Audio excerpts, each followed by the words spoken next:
La parole est à monsieur Patrick Hetzel pour le groupe Droite républicaine.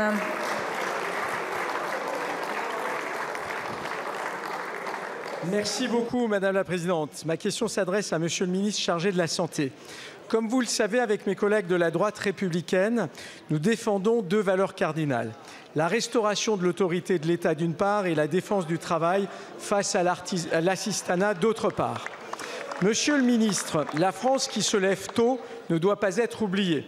C'est ce que notre groupe a défendu dans le cadre du projet de loi de finances et du budget de la sécurité sociale.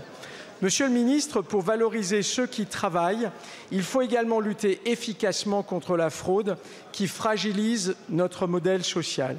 Estimée à plusieurs milliards d'euros par la commission d'enquête que j'avais eu la chance de présider sur cette question, cette fraude sociale prospère sur les défaillances des organismes de sécurité sociale et le développement d'arnaques en bande organisée de plus en plus fréquentes. Vous avez récemment déclaré, Monsieur le ministre, tolérance zéro sur la fraude sociale, en marge d'un déplacement que vous avez effectué en Isère, département que vous connaissez bien, consacré à un dispositif innovant de lutte contre la fraude, justement. Nous ne pouvons que saluer cette initiative pertinente, Monsieur le ministre. Quelles seront pour vous les prochaines étapes de l'action du gouvernement pour passer aux actes? Que comptez-vous faire pour éradiquer les fraudes sociales dans notre pays et ainsi protéger les ressources de la sécurité sociale issues justement des cotisations de ceux qui travaillent? Je vous remercie, Monsieur le ministre. Merci beaucoup, mon cher collègue. La parole est à monsieur Yannick Noder, ministre en charge de la Santé. Madame la Présidente, Monsieur le député Hetzel, vous travaillez depuis de nombreuses années sur le sujet de la fraude et la fraude sociale est particulièrement insupportable. Vos travaux ont été confirmés par le Haut Conseil de la Sécurité sociale puisqu'il s'agit bien de 13 milliards qui ont été identifiés comme de la fraude.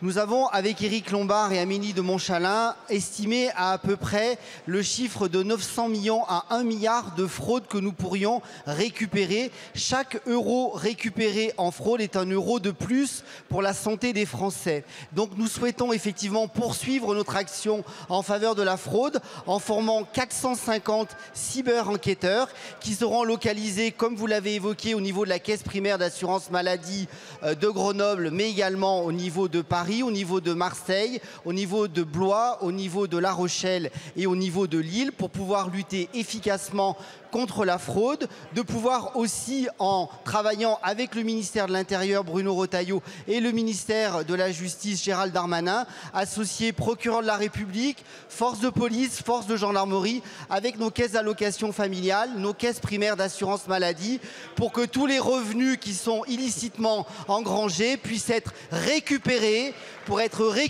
pour la santé des Français.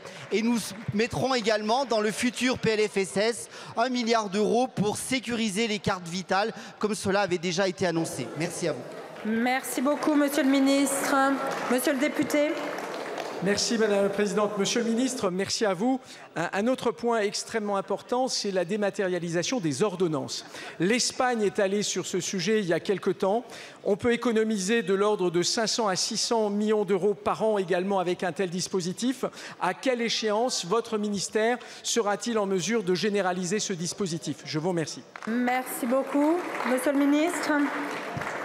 Monsieur le député Hetzel, effectivement, la falsification des ordonnances, mais également des arrêts de travail est un enjeu extrêmement important. Nous allons agir sur deux enjeux. Déjà, l'intelligence artificielle et le niveau technologique va nous permettre effectivement d'avoir des ordonnances et des arrêts de travail infalsifiables, et nous allons également mobiliser aussi les équipes de contrôle médical pour pouvoir effectivement éviter les faux arrêts de travail.